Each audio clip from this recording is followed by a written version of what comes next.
Welcome back, everyone, for part 3 of informational writing as we continue with our learning about informational text type. So we hope you are watching these in order, that you already know the elements of discourse. That was segment 2.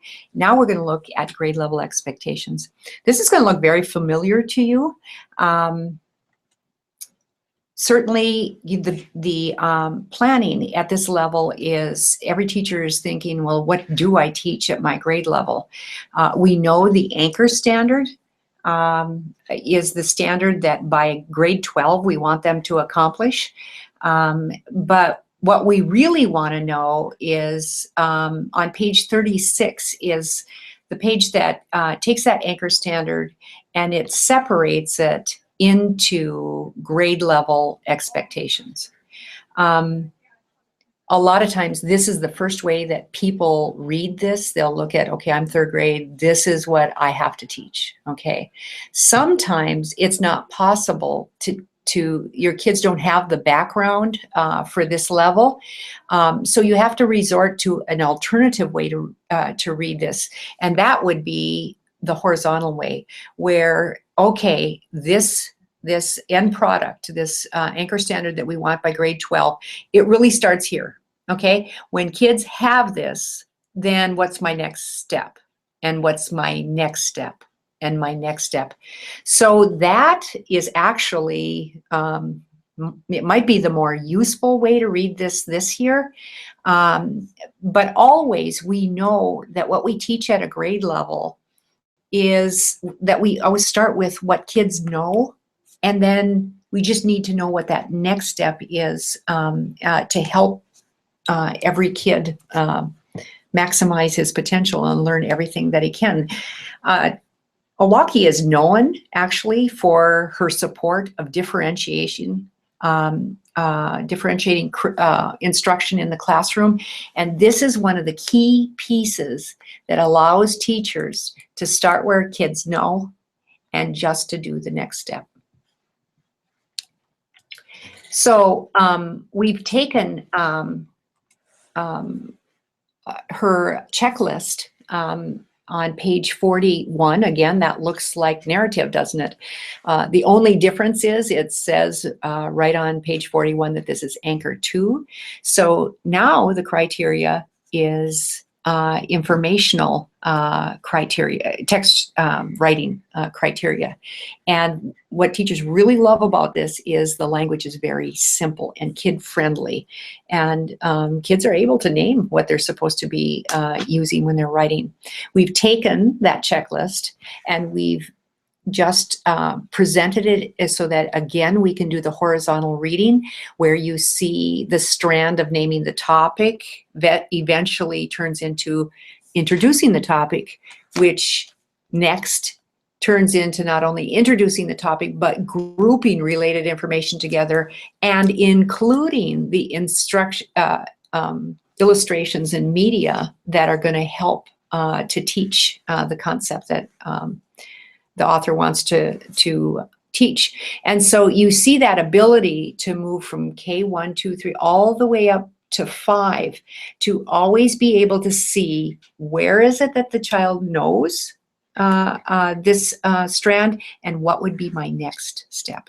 And as intermediate teachers, as you look at this progression, you might face more challenges than, say, our K1 teachers who are introducing skills in the first few grades. And I know we talked about this in the second part, but for intermediate teachers to take liberties of knowing where their kids are at and feeling like you can look at the grade 3 criteria if you're a 4th or 5th grade teacher, because ultimately we want to take what students know and build on that. And that is how we differentiate for students. And we know that 5th graders have not had informational text type writing experiences for the past four years or 5 years of their schooling. And so they aren't going to be at the level of this criteria. And yet it's still good to know what the expectation is for all of us in each grade.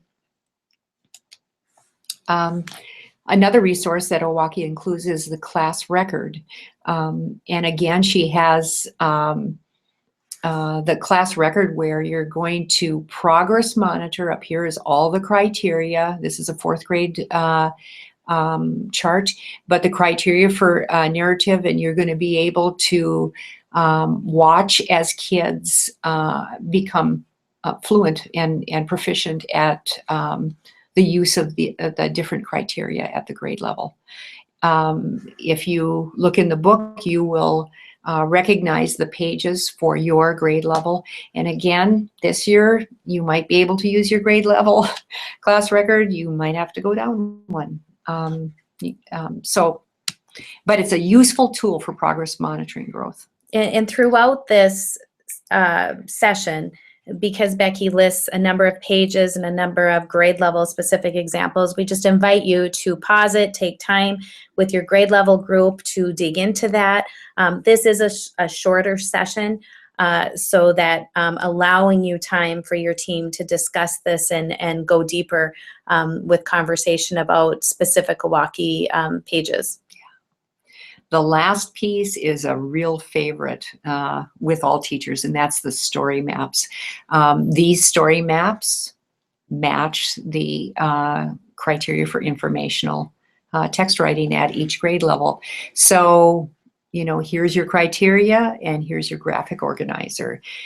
We use these as anchor charts when we're using a mentor text to collect how the author introduced the topic and then supplied information. You can do it at a kindergarten level with words, with pictures. These would be the maps, story maps for informational at grade 1 and 2. And actually even this one can be used with grade 2 and all the way up through 5. And you just use that graphic organizer and connect it to the level of expectation at each grade level. One thing to note about the maps that we've uploaded on our Literacy Hub is that we've purposely taken the grades off so that there is that usability option to use them with different grade levels in different ways. And so you can adapt them for whatever your needs are. So putting it all together, where are we right now? We're in this 3-month segment, the second 3-month segment, focusing on informative or explanatory text type.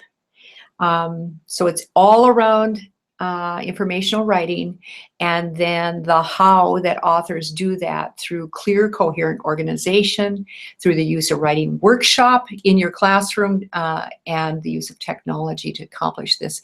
And you're just going to do it lots. You're going to do it for 3 months, as much as you can, and to the extent that your children are able.